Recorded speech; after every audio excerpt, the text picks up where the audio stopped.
As I mentioned, I did go to China to perform comedy, which was a great opportunity. Someone's clapping, like one person alone is clapping for China.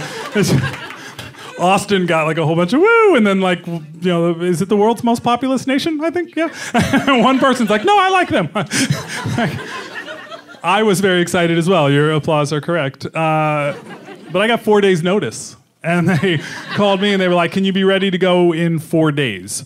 And I was getting in the car to go, you know, buy some vegan ice cream or something like you do at 10 o'clock at night, you know. And I get out of the car and I walk back in and tell my wife, hey, Turner just called. They want me to come to Shanghai for 2 weeks in 4 days. Can I go?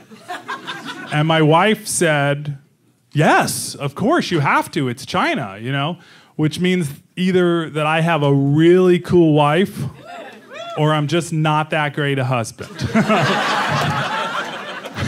She's like, what difference does it make? I just go. Have fun. So those 4 days were not restful. We had to get me a visa in 4 days. They spent more money getting me a visa than I've ever been paid. Certainly more than they were paying me. I was stressed out. I had to get everything ready. I had to find substitutes for gigs that I had. And then finally, I haven't slept in 4 days. I get on the airplane, I'm seated between two giant people, flying over to China. I don't sleep on the plane. I get there really spaced out, and there's a little Australian dude picking me up at the airport. I get off the airport. He's all, good day, mate. And I was like, you got the wrong continent. Who's flying this thing? He said, we landed in Oz. What? Who are you? And he's like, I'm the booker. So he drives me through Chinese traffic.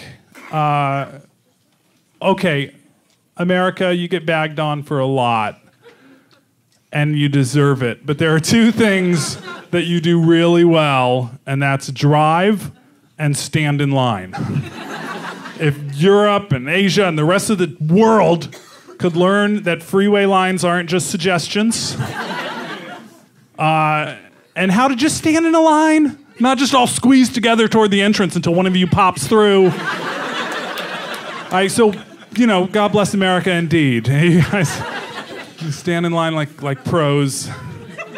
So crazy freeway. I had never seen anything like it in all my travels. So I'm a wreck by the time we get to the club, and then I'm about to go on stage.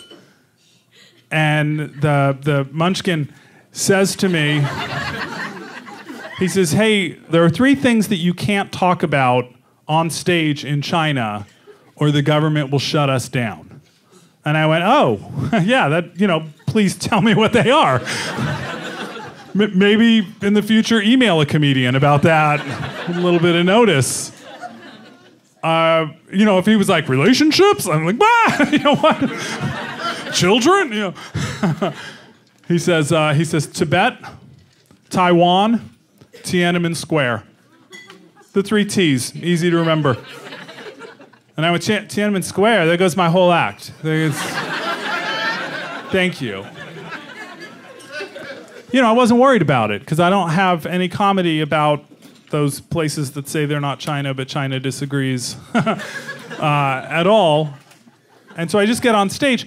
I don't have jokes about those things, but I'm also a spoiled American, and I'm not used to being told that I can't talk about things.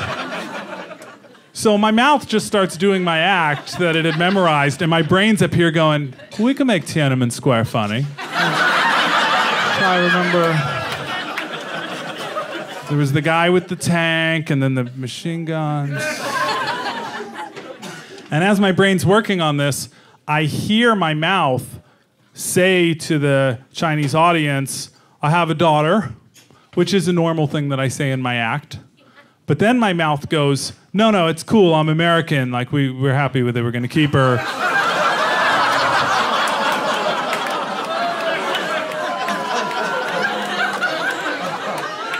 And then my brain goes, mouth, oh my God, what on earth did you just say to these nice people? And my mouth very confidently says back to my brain, hey, wasn't Taiwan, wasn't Tibet, was not Tiananmen Square. Thank you very much.